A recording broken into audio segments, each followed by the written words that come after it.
she purrs. Oh my God, here I am with a front row seat. I just need some popcorn. Miguel lowers her over the car's hood again, parts her legs, and brings his mouth to her sex. My supervisor, Miss Uptight, lets loose a wail. I cover my eyes.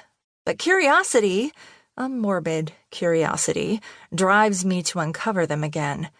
I stare as he finishes tasting her and then pulls back a little and pushes one, then 2 fingers inside her. Straightening up, he grabs her dark hair and tugs as he moves his fingers in a rhythm that, why deny it, would make anyone moan. Yes! She exclaims. Now I'm having difficulty breathing. Whether I like it or not, viewing that scene makes me frenetic.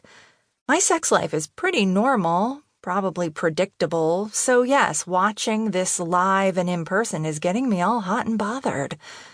Miguel pulls down the zipper on his gray pants.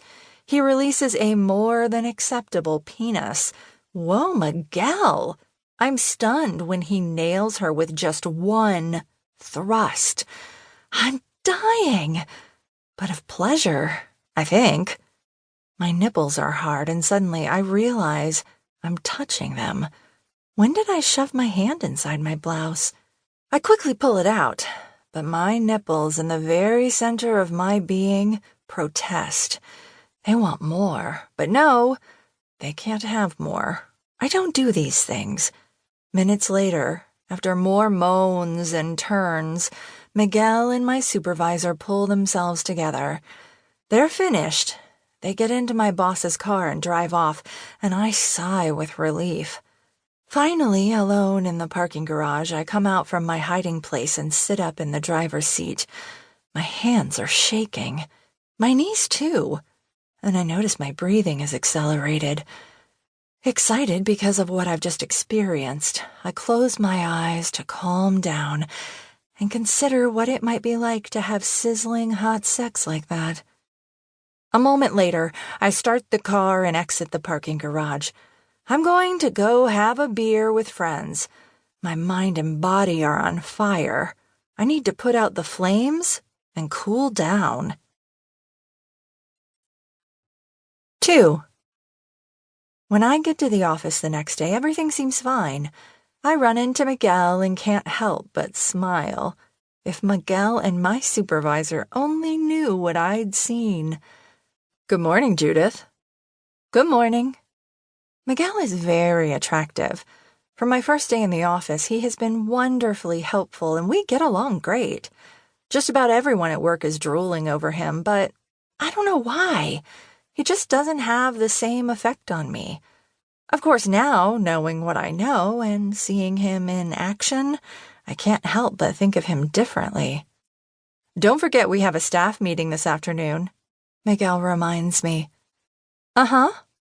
He grins, grabs me by the arm, and says, Hey, let's take a break. I know you're dying for some coffee and toast from the cafeteria.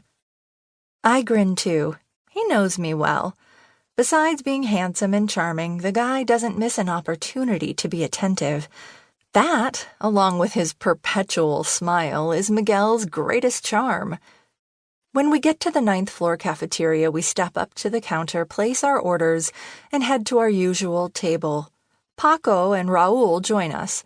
They're a gay couple I like a lot. They kiss my neck and make me laugh like they do every morning. As the 4 of us begin to talk, I remember the scene last night in the parking garage. You seem distracted. What's going on? Asks Miguel. That brings me back.